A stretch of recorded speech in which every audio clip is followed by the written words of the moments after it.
Jean Glavanné. Président, je voulais juste m'adresser à M. Ramadan pour lui dire en des termes simples qu'il sache qu'il y a des députés et membres de cette mission qui ne souhaitaient pas vous auditionner. Et je voudrais vous dire en quelques mots simples et aussi courtois que possible pourquoi. Tout simplement parce que la somme de vos doubles discours, qu'elle faisait allusion gentiment Éric Raoult à l'instant, de somme de contre-vérité, de falsification et de manipulation est telle que votre crédibilité en France et en Europe, je pense, est très sérieusement en perte de vitesse et qu'il y a de moins en moins de gens pour vous accorder quelques crédits intellectuels, que ce soit votre seul talent, s'il y en a un, est effectivement d'enrober d'un discours enjôleur des points qui sont positions plus fondamentalistes et plus inacceptables. Tout à l'heure, de vous entendre parler de laïcité en des termes bien loin de la tradition républicaine, et surtout dans votre discours, l'absence totale de référence à l'égalité entre les hommes et les femmes et les droits de la femme m'ont confirmé dans cette conviction.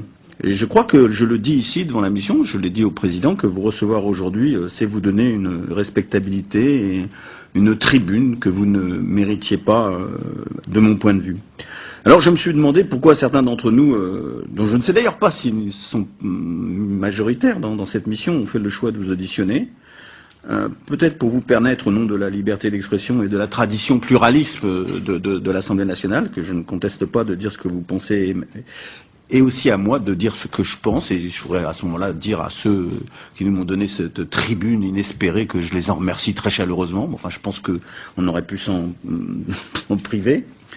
J'ai aussi bien entendu compris qu'un tel exercice avait des vertus médiatiques, incontournables et exceptionnelles. Il n'y a qu'à voir l'assistance de journalistes aujourd'hui, qui est telle que c'est presque une insulte aux quelques journalistes qui suivent avec méticulosité nos travaux semaine après semaine. Aujourd'hui, on voit bien que nous sommes non pas dans le travail méticuleux et studieux d'une mission parlementaire, mais dans le showbiz. Et je le dis franchement, je le regrette. Je le regrette. Mais je crois aussi avoir compris in fine la raison de votre présence ici. Vous êtes un prédicateur suisse. Et je me suis demandé pourquoi un Parlement français devait recevoir et écouter un prédicateur suisse. Et c'est sans doute qu'on a compris ces dernières semaines que la lumière venait de Suisse. De la situation judiciaire d'un cinéaste, Hagstatt, qui a provoqué des réactions irrationnelles en France, en passant par la votation citoyenne sur les minarets.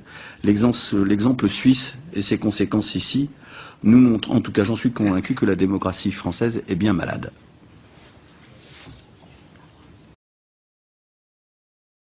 Donc, pour aller vite, monsieur,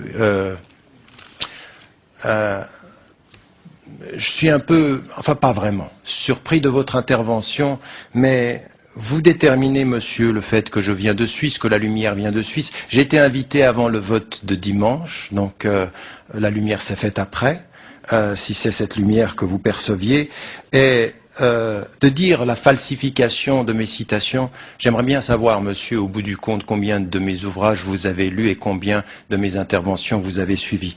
Monsieur, celui qui est en face de vous aujourd'hui n'est pas un prédicateur islamiste suisse, c'est un professeur d'université à Oxford, dont les livres sont étudiés dans 80 universités américaines, monsieur, 80 universités américaines, mais monsieur, qui depuis les 8 dernières années a été interdit de parole dans toutes les universités françaises. Posez-vous la question de savoir où est la liberté d'expression, cher monsieur. Plutôt que de me dire que j'ai un double discours, il faudrait savoir si la France est en train de perdre ses valeurs d'ouverture dans le débat critique. Et votre façon de réagir à mon intervention n'est pas du tout une façon de réagir à un débat critique, c'est un jugement sur la personne et non pas un débat, une confrontation sur les idées. Donc je réponds, cher monsieur, à votre intervention que j'espère, non, que la lumière, cette dernière lumière ne viendra pas de Suisse, qu'il y aura vraiment un véritable réveil. Vous savez ce que j'espère pour la France, monsieur, parce qu'on m'a posé la question de savoir un jour si j'aimais la France. J'aime la France de sa tradition et de ses valeurs quand elle est en cohérence avec elle-même, mais non pas pour un discours qui trahit ses valeurs au nom de simplifications comme celle que je viens d'entendre. Votre jugement sur la personne m'impose de ne même pas vous répondre, parce que je ne considère que c'est insultant ce que vous venez de dire.